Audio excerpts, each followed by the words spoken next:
Well, a big part of Rockford's history during the two world wars involves the Camp Grant Army facility, which was in operation for nearly 30 years. Camp Grant saw a big transformation during World War II, something we'll be able to learn more about during World War II days. Luke Fredrickson and Laura Ferman are joining us from Midway Village. Thank you both for joining us. Thank you. Happy to be here, Tom. Yeah. A lot of history with Camp Grant. Let's start at the beginning. When did it open? Well, it started in 1917. It was opened to train soldiers for World War I.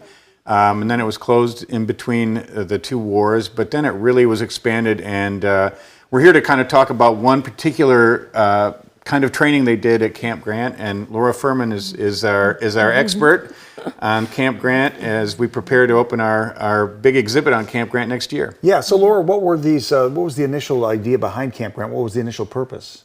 As we got into World War I, the need was really to ramp up the military. The government was calling for many, many more soldiers to be prepared. And so Camp Grant was one of 16 training camps built around the country.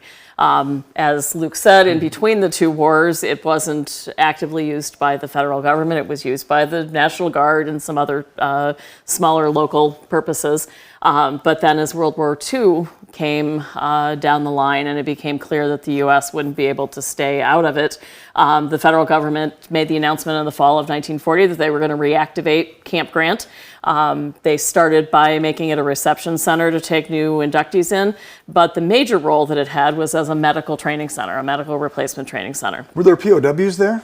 There were POWs there for a couple of years from the middle of the war on. There were about 1,500 German soldiers that were captured in North Africa.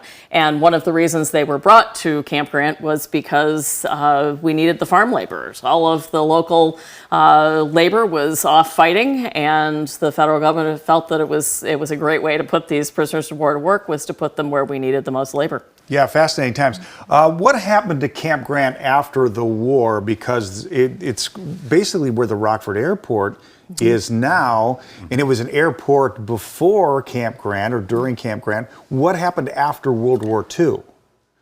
Well, some of the land got parsed off. South Atwood, for instance, purchased a big chunk of land that is now the Atwood Park, Atwood Environmental Center. And the core piece in the middle is really what ultimately got handed over to the Greater Rockford Airport Authority. So that is really where they are today, is where much of the central part of the camp was during World War II. Yeah, a lot of history. When does this new exhibit on Camp Grant open? Open soon?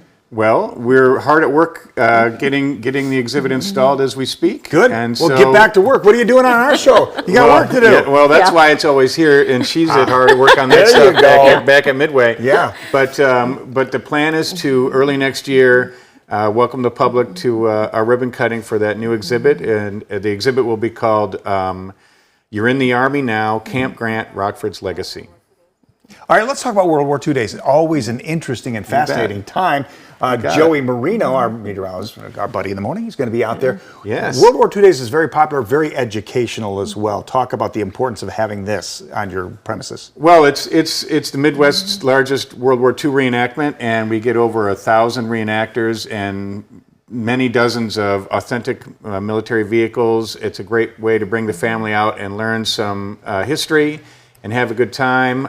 We see reenactors dressed as soldiers from 9 or 10 different nations that were involved in the war. The Peaches will be there, and we'll have a whole bunch of stuff to do. Good food, good drinks, and hopefully good weather. We're working on Joey to make sure that happens too. Well, he'll pull some strings, but it's always fascinating. You do a great job at Midway Village. And Laura, thank you for coming on and sharing your expertise. Luke, thank you for bringing Laura on. And you bet. Got to get back to work organizing things. That's right. All right, back to the salt mines. There you go. Thanks, guys.